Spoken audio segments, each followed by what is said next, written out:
Using stained glass windows.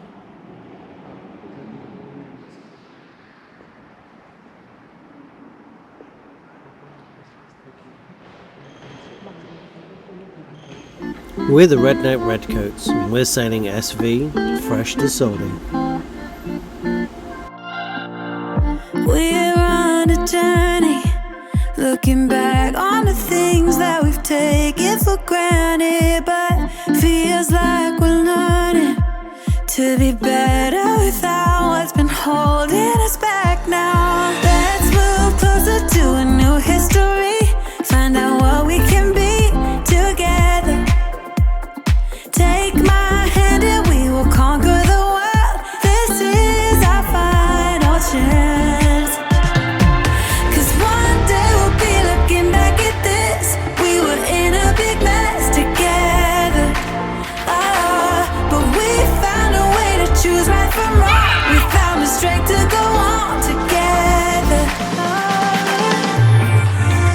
To go on together.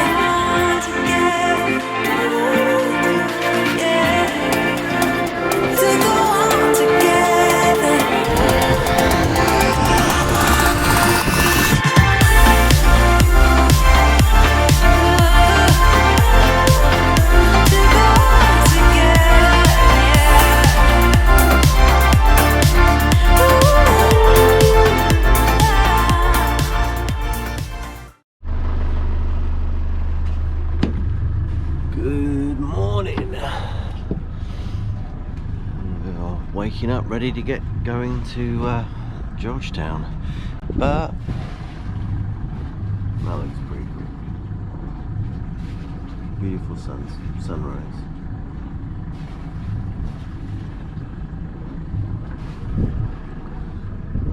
Southport overhead. There's Southport over there. Bald Head Island. There's the old lighthouse over there. The waves are starting to pick up, and we're about to head out towards where that white light is. Alright, where are we off to today? Georgetown. Okay, and what time is it? It is 6:30. I'm definitely up early. I feel like I'm back at home with a job or something. I have to get up. What are you doing right now? Trying to sync my phone with my chart quite a bit. I seem to be having issues. It's getting frustrating. Yep, probably should have did that yesterday. Probably, but I was tired. Yep.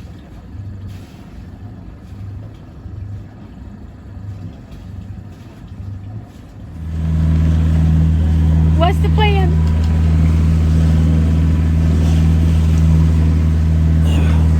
I just noticed that we won't get to Georgetown, the inlet for Georgetown, until 7:30. And it gets dark at 5:30. So we might as well just carry on, head down the coast and go overnight to Charleston and arrive in Charleston in the daylight. Get there a day earlier. Sounds like a plan to me. I know that you don't want to do overnight sails, and I get that. Overnight sails are not great. You're exhausted, especially when you've only got two people that can stay up all night. But pulling into an anchorage when you've never been there before and it's dark is way worse. And the other thing is the wind's against us, beating into the nose, so we're supposed to shift round to be on our beam later on today, which might be a bit more helpful, but right now we're heading straight into it. So we're headed to Charleston today instead. Okay. Alright. Morning. We decided to skip Georgetown and headed down to Charleston. So Charleston is just over there. Go into the channel just over here. There's a restricted zone and it looks like there's some dredging going on, so I just want to get past this before heading on in. But yeah, there's Charleston. It was a pretty uneventful night. Most of the water was pretty calm. In fact, at one point you could see a mirror on the sea. So there's been no wind all night. Everything that was promised never materialised. So we pretty much motored here all the way.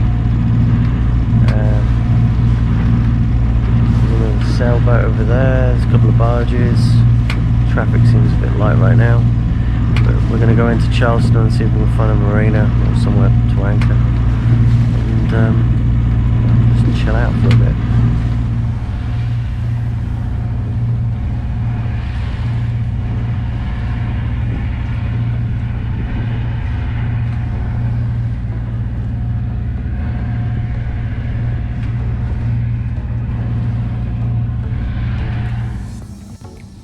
I'm a little bit curious how long it takes everybody else to get their dinghy down, because I feel like it takes us a really long time to get the dinghy down or to get the motor on it. Maybe that's normal, I don't know, but I feel like it takes us a long time.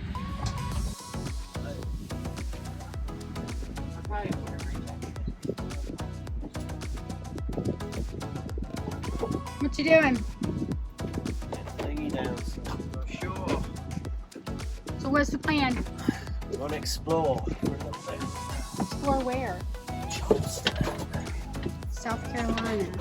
All that jazz. What? Charleston. It's a famous dance. Is it? Well, if you're like me and you don't dance, I guess you wouldn't know that.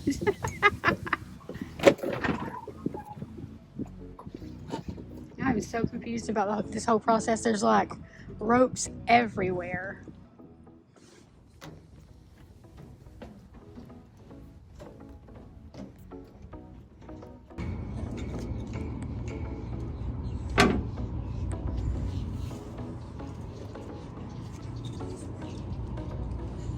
Kind of have to wonder what made this little path through there. Probably like a giant alligator looking for a Katie's to have for dinner. No, more likely like a dinghy got stuck in there or something. I doubt it. Something pushed him down though. Sorry.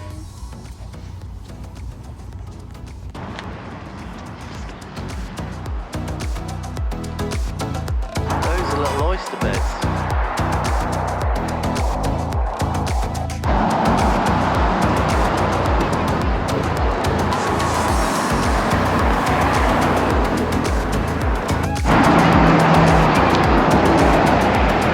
Like abandoned boats. Sad. There's the Coast Guard's building. That's what, 1, 2, 3, 4, 5, 6 boats. Amazing. Where? I don't see any. Is that where all the cans go to die? So if that's the size of the Christmas ornament, I'd love to know what the size of the tree is. So this is called Colonial Lake.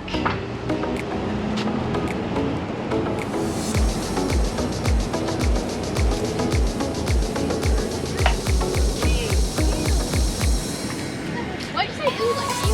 It's just water. Nasty person.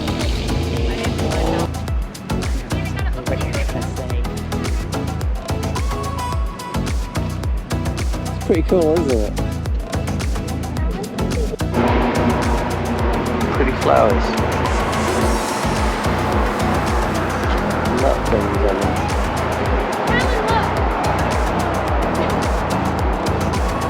A beautiful house.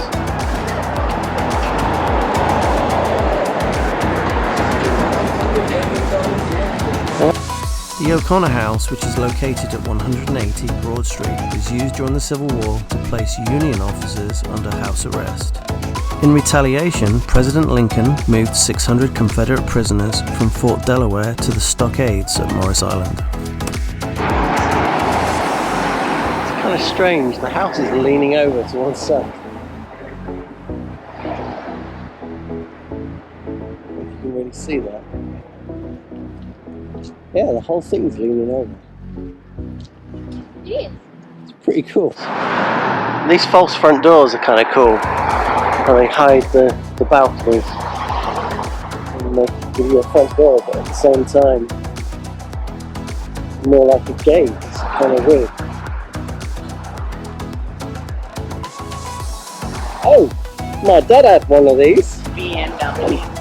I remember this BMW, except his was red.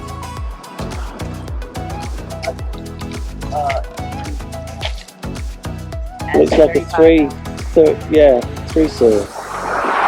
I remember that. An old car. Yeah. Now there's an old English cottage. Like you said. Yep. And then I went, oh, look at there. That church. Yeah, and we're gonna walk right by it. I think that church was what I'm saying.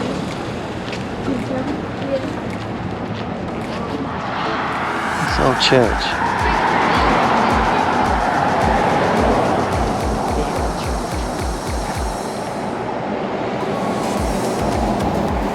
There's another one down here.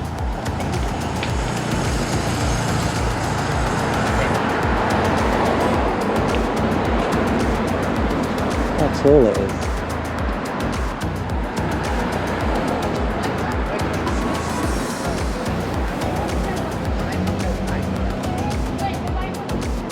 Yeah.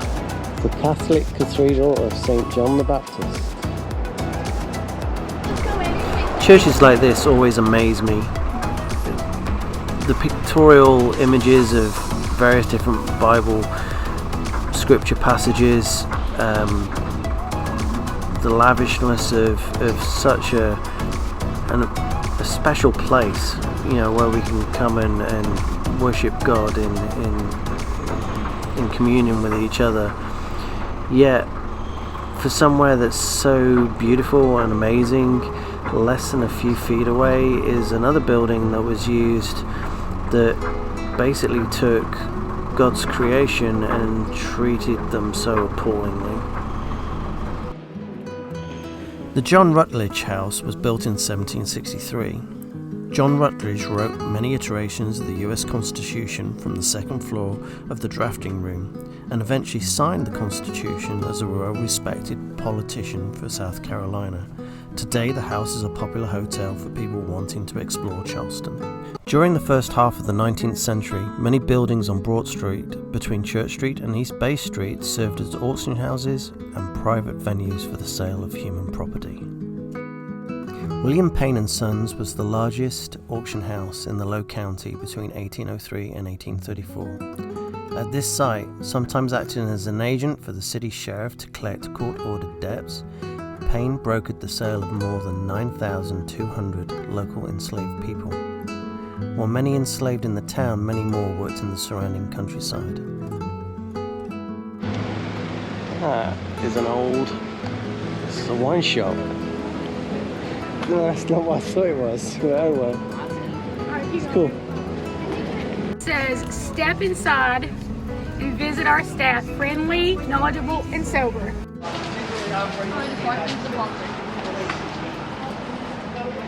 So the Cheerios good?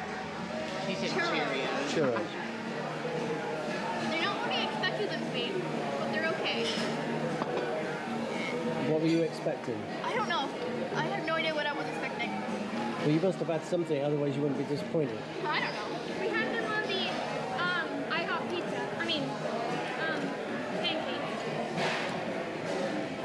They're like French toast, really, aren't they? Yeah, it's like punchy spherical, punchy cylinder French toast. Yeah.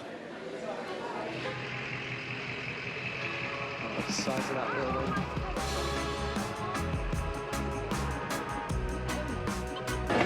Oh, this is your figure.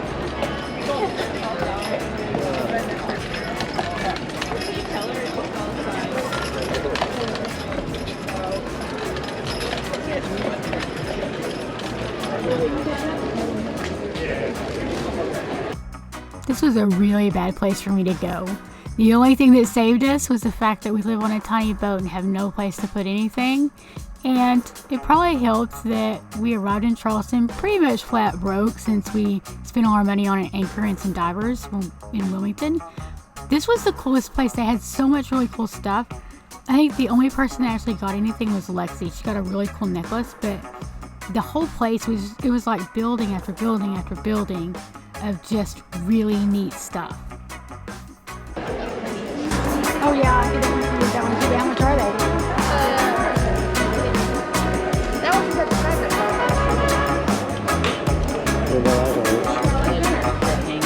Tats.